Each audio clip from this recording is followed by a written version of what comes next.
Hello bachcho, let's read the question.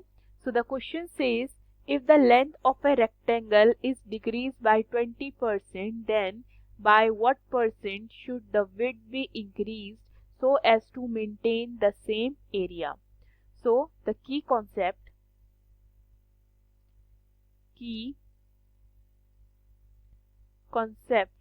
of this question is area of rectangle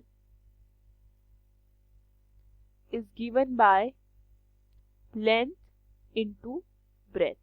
okay, so देखिए जो हमारे पास area of rectangle होता है वो होता है लेंथ इनटू ब्रेथ। तो एरिया ऑफ रेक्टेंगल तो कांस्टेंट होता है। ओके, सो जो हमारी लेंथ होती है वो इनवर्सली प्रोपोर्शनल होती है ब्रेथ के। ओके, एंड सिमिलरली ब्रेथ हमारी इनवर्सली प्रोपोर्शनल होती है लेंथ के। ओके, सो क्वेश्चन में बोला गया है अगर हमारे रेक्टेंगल की लेंथ 20% डिक्रीज हुई है तो हमारी विड्थ यानी कि ब्रेथ कितनी इंक्रीज होनी चाहिए ताकि हमारा एरिया सेम रहे। ओके, एरिया पे कोई इफेक्ट ना आए।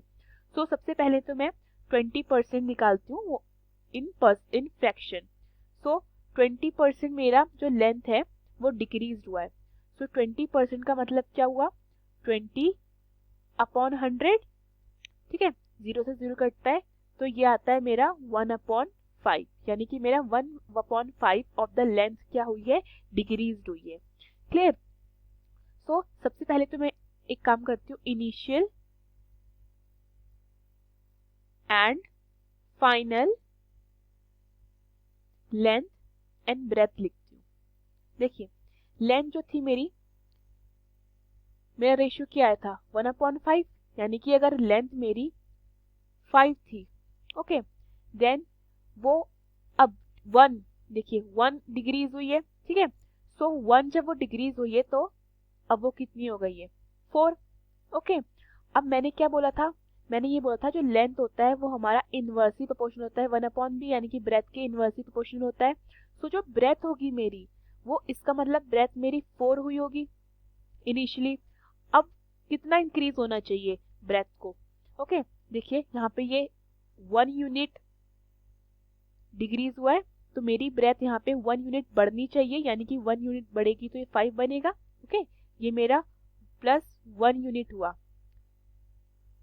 तभी ये 5 आया। ओके, सो अगर मैं यहाँ पे परसेंटेज इंक्रीज्ड इन विड्थ निकालती हूँ, ठीक है, सो वो क्या हो जाएगा, मेरा ये कितना इंक्रीज हुआ है, मेरा 1 यूनिट इंक्रीज हुआ है। ओके, और मेरे पास इनिशियली विड्थ कितनी थी 4, इसको परसेंटेज में निकालना है, मल्टीप्लाई बाय 100, देन 4 1 जा 4, 4 2 जा 8 एंड 4 5 जा 20। सो ये आता है मेरे पास 25%। ओके, सो अगर मेरी लेंथ 20% डिक्रीज हुई है तो मेरी ब्रेथ 25% इंक्रीज होनी चाहिए ताकि मेरा एरिया क्या रहे, सेम रहे। Okay, hope you understood the question. Thank you.